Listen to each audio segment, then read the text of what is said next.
ہم جب سائنس کی بات کرتے ہیں، انٹلیکچوسٹی کی بات کرتے ہیں، پڑھائی لکھائی کی بات کرتے ہیں، تو بعض لوگوں کے ذہن میں یہ خیال آتا ہے کہ جناب پڑھنے لکھنے کے لیے، سائنس کے لیے دیگر علوم پڑھنے ہوں گے، اور اگر قرآن اور حدیث پڑھنا ہے تو اس کے ذریعے آپ اسلام کی معلومات لے سکیں گے۔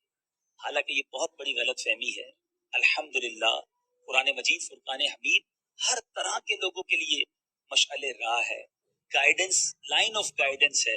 آج انشاءاللہ چند قرآنی آیات اور روایتوں کے ذریعے ہم یہ سمجھیں گے کہ کیا سائنس کا علم حاصل کرنا شریعت میں منع ہے، اور اگر منع نہیں ہے تو قرآن و حدیث ہمیں اس بارے میں کیا گائیڈ لائن دیتے ہیں۔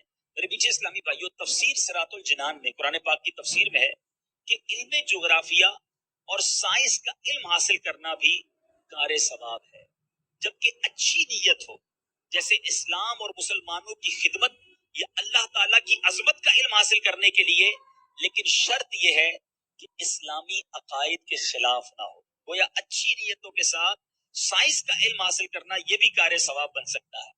اچھا میرے پیچھے اسلامی بھائیوں، یہاں آپ کو ایک بات اور ریویل کروں، بتاؤں کہ قرآن مجید میں 1000 سے زیادہ وہ آیات ہیں جو سائنس کے متعلق ہیں، مور دین 1000 آیات جس میں سائنسی معلومات موجود ہیں۔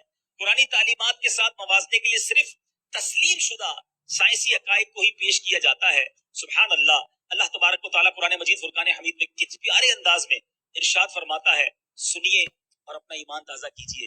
رب فرماتا ہے وَبَنَيْنَا فَوْقَكُمْ سَبْعًا شِدَادًا وَجَعَلْنَا سِرَاجًا وَهَّاجًا وَأَنزَلْنَا مِنَ الْمُعْصِرَاتِ مَاءً ثَجَّاجًا لِنُخْرِجَ بِهِ حَبًّا وَنَبَاتًا۔ 30ویں پارے کی پہلی سورت سورہ نبا کی میں نے چند آیتیں تلاوت کی۔ ذرا سوچئے اس اسٹرکچر آف ورلڈ کے بارے میں، یونیورس کے بارے میں قرآن مجید کیسی پیاری رہنمائی کر رہا ہے۔ اور تمہارے اوپر 7 مضبوط چنائیاں چنی، 7 آسمان کا تذکرہ ہے۔ پھر فرمایا اور ان میں ایک نہایت چمکتا چراغ رکھا، اب سورج کی طرف اشارہ ہے، اور پھر بدلیوں سے زور کا پانی اتارا، اب بارشوں کا تذکرہ ہے۔ اور اس سے کیا ہوتا ہے کہ اس سے پیدا فرمائیں اناج اور سبزہ۔ اے میرے بیچ میں پیارے اسلامی بھائیوں، شہد کی جہاں تک بات ہوئی ہے، شہد کے بارے میں عرض کرتا چلوں کہ روایتوں میں آتا ہے شہد جو ہے اس میں ہر مرض سے شفا ہے، اور سائنٹیفکلی یہ پروف اب کیسے ہوتا ہے کہ اس میں جراثیم کش یعنی مائلڈ اینٹیسپیٹک یہ کام کرتا ہے جو شہد ہے۔ دوسری جنگ عظیم میں روسی فوجیوں نے اپنے زخمی فوجیوں کے زخم کو ڈھانپنے کے لیے شہد کا استعمال کیا تھا۔ اور میرے پیچھے اسلامی بھائیوں، اس کی خاصیت یہ ہے کہ نمی کو برقرار رکھتا ہے اور ٹشوز کو، زخموں کے بہت ہی کم نشان باقی رہنے دیتا ہے۔ یعنی شہد کتنی جگہوں پر کام آ سکتا ہے، چونکہ یہ قرآن میں اس کا تذکرہ، حدیث میں اس کے فضائل موجود ہیں۔ اور میرے بیچ میں پیارے اسلامی بھائیوں، جہاں تک سائنس کی بات چلی ہے، ایک بڑی عجیب سی بات، ایک بار حضرت علی بن حسین واقد علیہ رحمت اللہ والد نے، ایک کرسچن ڈاکٹر تھا، اس نے کہا کہ کرسچن ڈاکٹر کہتا ہے کہ تمہارے دین میں تو علم طب بالکل نہیں ہے، ڈاکٹری کا جو علم ہے وہ اسلام میں تو بالکل نہیں ہے۔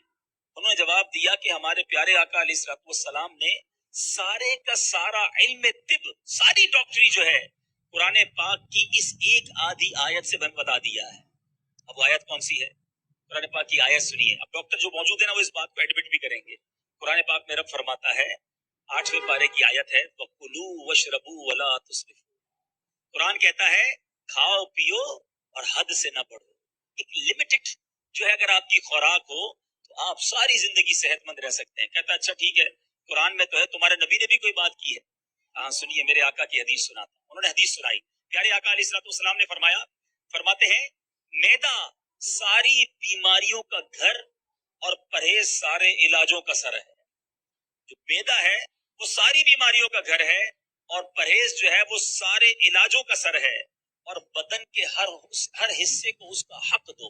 میرے آقا فرماتے جو پارٹ آف دا باڈی ہے اس کا جو حق ہے، جو اس کے لیے ضروری چیزیں ہیں وہ کرنا چاہیے۔ سبحان اللہ، یہ سن کر جو کرسچن ڈاکٹر ہے وہ کیا کہتا ہے، واقعی تمہارے قرآن اور تمہارے رسول نے جعلی نوز کے لیے جو دنیا کا سب سے بڑا ڈاکٹر مانا جاتا ہے، طب کا کوئی مسئلہ باقی نہیں چھوڑا۔ اگر کوئی اس آیت قرآنی اور اس حدیث پر عمل کر لے تو گویا وہ ڈاکٹری کے سارے اصولوں کو اپنی لائف میں امپلیمنٹ کر سکتا ہے۔ تو پتہ چلا میرے بیچ اسلامی بھائیوں، ہماری شریعت بھی ہمیں بہت ساری رہنمائی کرتی ہے، اور ماشاءاللہ پڑھے لکھے لوگ ہیں، آپ نے بہت ساری باتیں پڑھی ہوں گی۔ اے میرے میٹھے اسلامی بھائیوں، عقل مندوں کو آفر کی گئی ہے قرآن میں اللہ کے دین کے بارے میں، اللہ تبارک و تعالیٰ کی تخلیق کے بارے میں، رب کی عظمت کو جاننے کے بارے میں اولی الالباب کہہ کر عقل مند لوگوں کو کس طرح مخاطب کیا گیا۔ ذرا سنیے، دنیا بھر کے انٹلیکچوئل جو بعد میں اس بیان کو سنے، اپنے آپ کو جو بڑا عقل مند سمجھتے ہیں، سنیے رب کیا فرماتا ہے۔ قرآن کہتا ہے بے شک آسمانوں اور زمین کی پیدائش اور رات اور دن کی باہم تبدیلی میں عقل مندوں کے لیے نشانیاں، یہ رات کا تبدیل ہونا، یہ دن کا آ جانا، زمین اور آسمان بنے کیسے، قرآن کہتا ہے یہ عقل مندوں کے لیے نشانیاں ہیں۔ اے میرے بیٹے محترم اسلامی بھائیوں، حضرت عبداللہ ابن عباس رضی اللہ عنہ فرماتے ہیں اس آیت کے متعلق، سنیے میرے آقا کا ایٹیٹیوڈ کیا تھا اس آیت کے بعد۔ حضرت میمونہ رضی اللہ تعالی عنہا کے گھر رات میرے آقا کے فرماتے ہیں میں ٹھہرا۔